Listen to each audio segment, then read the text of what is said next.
Good afternoon, children. Today we are going to discuss the in-text question. See the question number 1, page number 100. An object has moved through a distance. Can it have zero displacement? If yes, support your answer with an example. Dear children, we have understand the concept of displacement. The displacement can be zero if the body starts from A and it comes back to the A position. That means the initial and final position is same.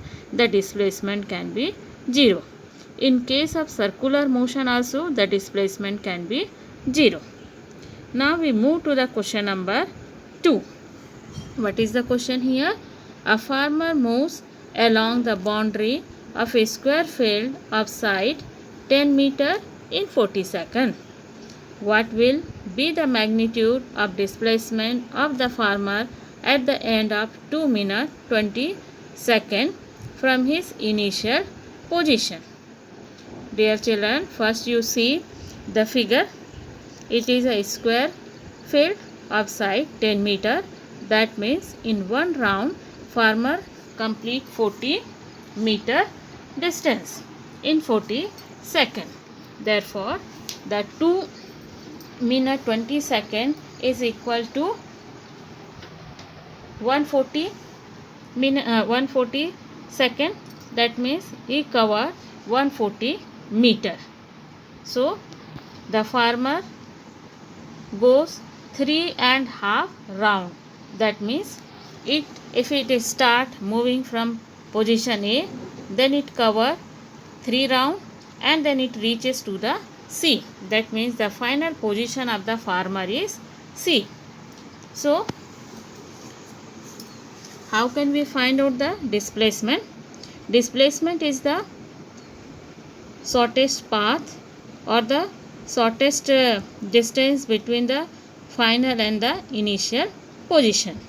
So, AC is the displacement and we can find the value of AC with the help of Pythagoras theorem.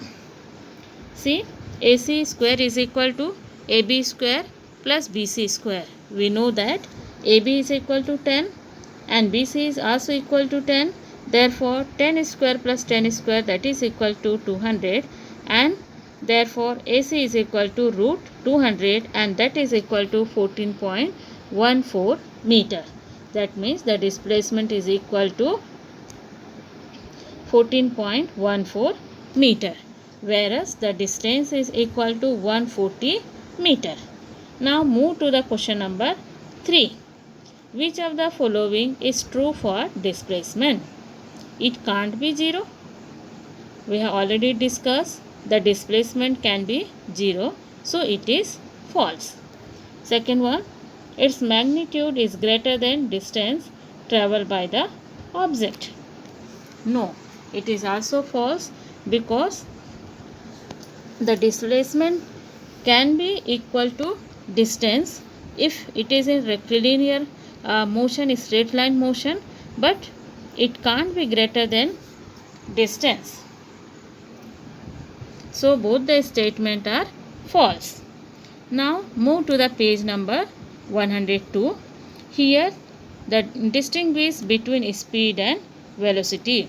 We have already discussed the differences between speed and velocity. The formula for speed and velocity are the same. Speed is scalar quantity, whereas velocity is vector quantity. Then the next question, under what condition is the magnitude of average velocity of an object is equal to the average speed? The answer is the magnitude of average speed can be equal to average velocity if the distance travelled by an object is equal to the displacement in magnitude. That means if the body is moving in rectilinear motion, straight line path, then the displacement and the distance are equal. In that case, average speed is equal to average velocity. Then the next question, what does the odometer of automobile measure? Dear children, we have learned in class 7th that odometer measure the distance traveled by the vehicle from its origin.